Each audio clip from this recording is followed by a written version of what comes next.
let's talk tinnitus.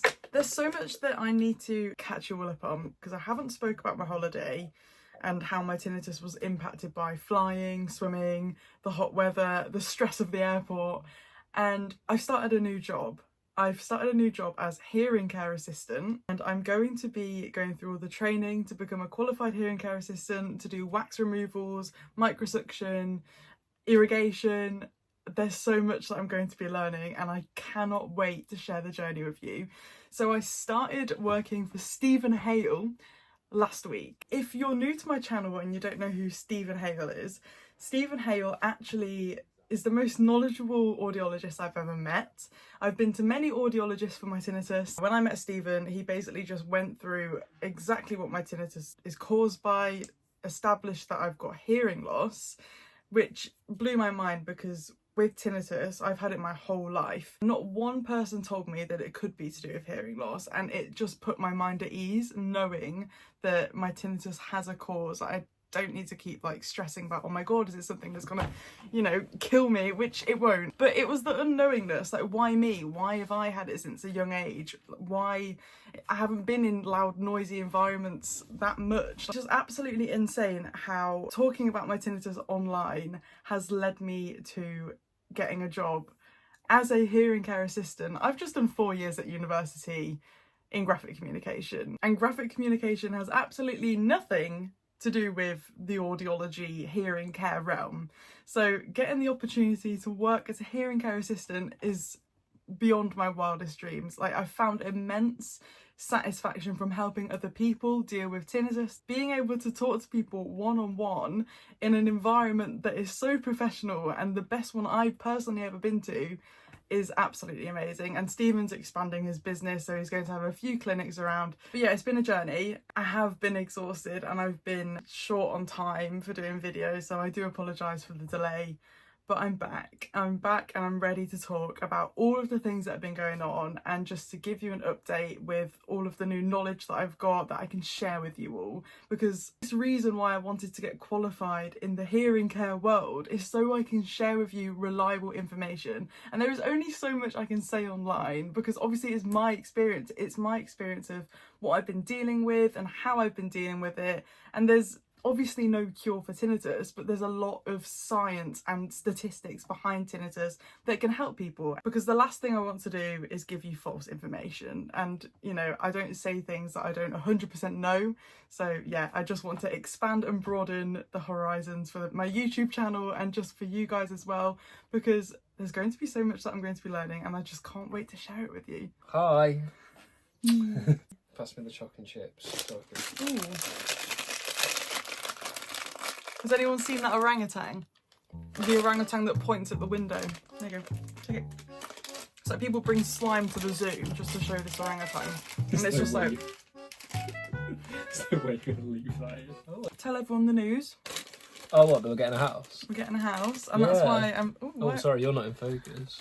But that's why I'm crammed in Dave's room. And for some reason, Dave decided to paint his room red. Red and black. How old were you when you decided this? I was beautiful choice. 22. I thought it looked cool. I thought you were 11 when you did that. No. It's the most aggravating colour. I get home from work, I want to relax. I don't want a bright red in my face. My room used to be like blue and cream, and then I was like, I want to change. Why didn't you leave it as that? Well, because if you look at everything else in my room, it actually fits. You know, the curtains, the bed, everything. And it was red was my favourite colour. And then you live in red for how many years now? Like, I've probably lived in it for about 4 or 5 years, and yeah, it's no longer my favourite colour. Yeah, we're getting a house, but it's not a house, it's a bungalow, yeah, and it's rented. So, so it's not, we're not like getting it. It's not like ours, but like, it's ours. But we need it. It's our space because I can't live in these 4 walls any longer. I'm joking. It's been okay, but I think today it was a bit much. And Dave actually has a YouTube channel now. Oh, yeah, I do. OC Dave, or just my name, which is like, I think it's just Dave Bolton is the channel. It's, yeah. I basically share my experience with OCD, you know, tips to help with it and stuff like that, because when I first met Dave, I thought he was really strange because he was doing all of these routines and Thanks, darling. Yeah, that's fine, you go for it. He was doing all of these routines and it just kind of confused me, and I thought, who is this guy? What am I getting into? Like, is he all right? Because But this is the biggest misconception, and this is why I said to Dave, look, you need to start sharing your experience, because so many people will be dealing with it and then thinking they're weird, or, you know, having trouble with their relationships. I actually asked him, like, why do you do all this? And he started talking to me. But imagine how many people out there that actually don't talk to their partners about it, and they're just like, oh my god, like, what's going on? That's why I'm spreading awareness, because a lot of people don't actually know when people are suffering from OCD, or that they even, you know, that they have OCD. Yeah. Like, say, like, you didn't know even though that I had it. No. So me opening up to you was a big step. Me opening up to your channel on that video we made in Wales was also a really big step. Because with tinnitus and OCD, they kind of, well, they don't go hand in hand, but CBT can help both of them. So cognitive behavioural therapy, if you haven't heard of it, it's pinnacle to your habituation journey, simply because it helps you reframe your thoughts to more positive ones when you have a negative thought about tinnitus. So, you know, CBT is the best place to get started with it. And if you haven't got Otto, download the Otto app. It will talk you all through CBT. Exposure therapy is also used in both tinnitus and OCD. Yeah, so exposing yourself to tinnitus in a silent environment. But yeah, I wanted to talk to them about holiday, because I've not spoken about how my tinnitus was on holiday.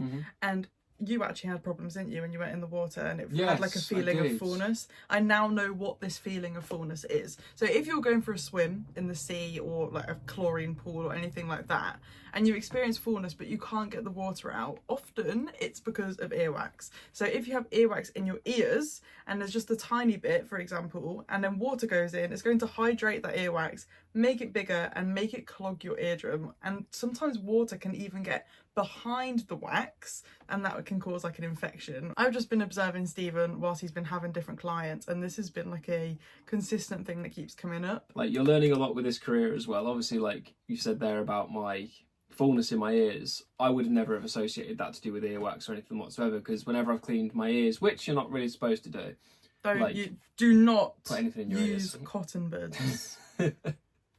Don't. After looking in people's ears recently, oh my god, if you put a cotton bud in your ear, you can cause irreversible damage, make scar tissue, all sorts of different things, rupture your eardrum. Don't do it. Honestly, I've been guilty of doing it in the past, obviously. It feels really nice, but don't. Do not. Go to an audiologist. Go to Stephen. Onto the subject. I was actually searching for something that can block your ears so you do not get any water in there, and you don't get that sensation. But look at these, right? They look entirely edible. So, look at that. Ooh, you click it. So these are sound block earplugs, and you can actually wear these in water, and they mould to your ears. So I'll do a little demonstration. So, I think you have to warm them up in your hands a bit, and these will stay in whilst you swim. I'm yet to test them out, and I'll give you an update if they're any good. Take it out. That is the mould of my ear. So it's a good alternative for like custom molded earplugs, because they are reusable, but I don't know how well they're going to work, because I'm yet to try them. So I'll do an update next time I do try them. But what I'm not too sure about is, like, this isn't a diss to the product or anything, is that, like, if it breaks this easily, you might want to be careful with putting it in your ears. So I don't know, but it shows that there are things out there to combat that feeling of fullness. Do you know what I mean? So maybe it's worth a try. I'll certainly try it and I'll update you. It says they're reusable, washable and universal size. But then again, how is that reusable? Maybe you can mold it together, but then you're trapping the dirt. I don't know. But first impressions, they look really nice. They look pretty cool. I wonder if you can put two together and then squish two. Maybe I'm pushing the boundaries a bit too much there. So last month, I think it was last month or the month before, we went to Corfu, and we flew from somewhere relatively close to where we live anyway, so the drive wasn't too bad. But when we got to the airport, a little bit stressful. I had a bit of an issue with my boarding passes. I'll tell you what I did. I accidentally emailed our boarding passes to the wrong email address, and because I sent all of my details there, they could have just cancelled it and everything, because I'm an idiot, an absolute idiot. So I was stressed about that. And with stress, my tinnitus spikes. It gets a lot louder, and that's not the same for everyone, but it is in my case. So that was a factor in my tinnitus getting louder. And what I would say to prevent this and to make your life less stressful is double check where you're sending your boarding passes, make sure you've got a route to the airport, and just plan out your journey just to reduce the stress. One thing that really helped me was having a word search. I would sit down when we got into the departure lounge, I'd have my word search and I'd just be going through it. And I think I completed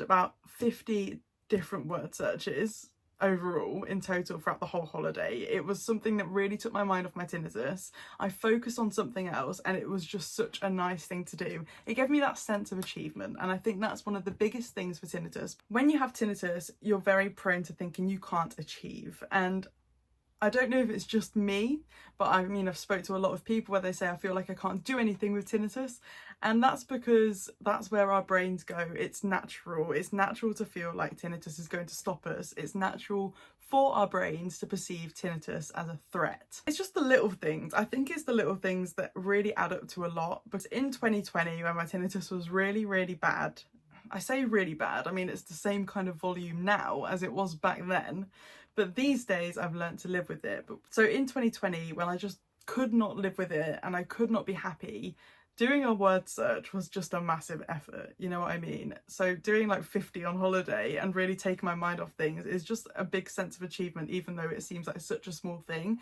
All these little things add up and it can really just trick your brain into thinking, oh, tinnitus doesn't have to stop me.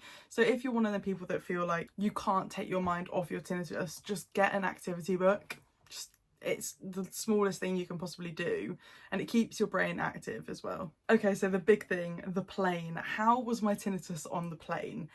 It was pretty much the same as usual. Okay, so planes, if you've not been on a plane before, planes are pretty loud. So when you're on a plane and you take off, you have all of these really loud noises and you're like, oh my god, what is that? Like, is that okay? Like, your mind goes elsewhere. You perceive the plane as a threat to your life. Well, mine does anyway. If you've not been on a plane before, that's how you're gonna feel. But once you get up in the air and you start eating some food, having some snacks, having a drink, looking through the duty-free magazine, you forget about all these sounds. The toilets terrified me back in the day, but last time I went on a plane before going on this holiday, I was so poorly and I was in that toilet in and out for about 3 hours, and I habituated to that toilet in the plane. I habituated to the whole plane in general. It no longer bothered me because I had a bigger threat, and that was the illness that I had on the plane. When you're on a plane, the plane is loud when you take off, but as the journey continues, the plane noise seems to lessen, and that's just because you're habituating to the sound and you're getting used to it. And that is exactly the same with tinnitus. You eventually habituate, you eventually get used to it. As I was saying, when I was on the plane, I didn't really hear my tinnitus that much, simply because the plane was pretty loud anyway and it was masking my tinnitus. But when I got off the plane, there is a contrast in noise, which I think does make your perception increase quite a lot. Because if you're on a loud plane, you're not going to hear your tinnitus, but once you step out into a quiet environment, it's going to sound a little bit louder. When we got to the hotel, tinnitus was spiking a little bit, but I wouldn't say it was anything to do with the plane at all. I would say it's more just perception and more just my brain thinking, I don't want my tinnitus to ruin my holiday, which it didn't. Just think positively. And when it comes to water, like I said, maybe using some earplugs to block your ears from getting any water in and causing wax or ear infections, that can just give you that peace of mind as well. But yeah, people have been asking me recently in the comment section of my previous videos, how loud is your tinnitus on a scale of 1 to 10?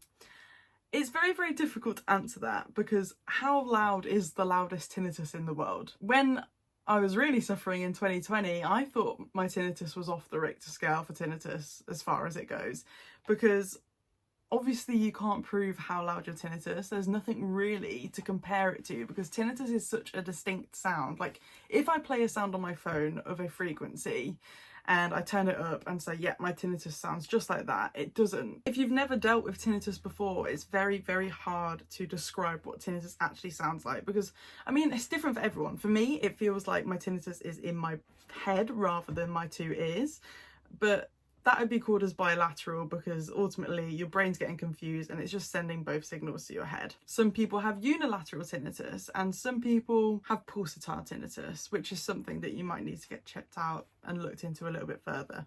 So on a scale of 1 to 10, how loud is my tinnitus? I would say it's exactly the same as when I first started becoming aware of it. However, if I sit in silence and I focus into it, it gets louder. And I think it's all down to perception when it comes with tinnitus. If you're in a quiet environment, it's going to seem louder. I still do have my spikes where it gets louder randomly throughout the day, but it's not about how loud it is anymore for me. It hasn't been for about a good year. In 2020, I was really suffering. I could not see a light at the end of the tunnel.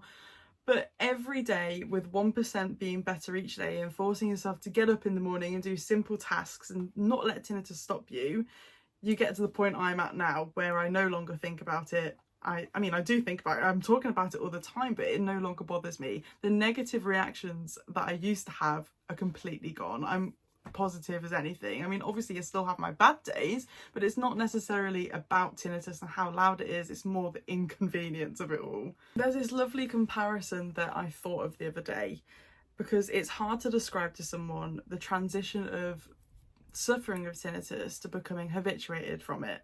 If you're suffering of tinnitus and you're not seeing any progress on habituation and you're not seeing any positive outcomes from all of the CBT training that you're doing, mindfulness techniques, sound therapy, just remember this. With plants, roots will grow, and this can go on for months, but you don't see any growth on the surface because everything is just deep down, and you're creating the roots for this beautiful flower at the end. Think of it that way. It's a slow process, but deep down you are really, really becoming a much stronger version of yourself, and you will eventually flourish and really notice the difference in yourself. Even if it feels like you're not making progress, please just remember that you are. It's going to take time. You're not going to see it straight away.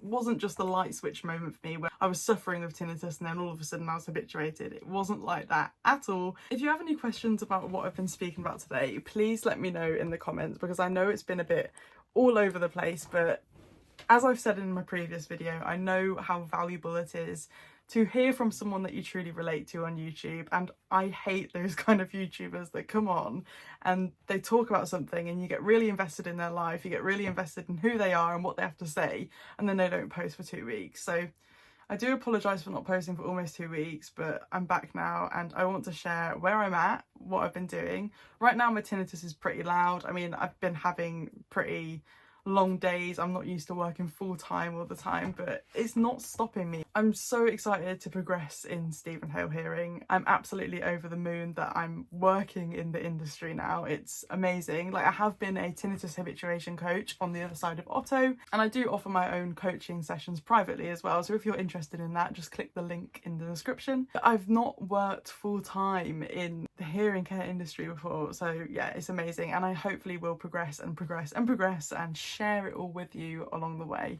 I know a lot of you really like the videos of Stephen Hale before because he answers things in such a professional and detailed way. So if you have any questions for Stephen, I'll make sure to do a video of him when we get the time. It's pretty hectic at the moment because he's in transition of moving things across to another clinic, but yeah, we'll make sure to get some videos in, and I'll make sure to keep vlogging the journey of where I'm going with this new chapter of my life. So I hope you enjoyed this little video, and I just wanted to say hello and let you know how I'm doing and give you those much needed updates that I've been putting off for a while. But if you have any other questions, I'm pretty active in the comments, so just leave a comment and I'll reply as soon as I can. But yeah, I hope you're all doing very well, and it's always great to see you on my channel, but I'll keep you updated as always. Thank you so much for being here again. Goodbye.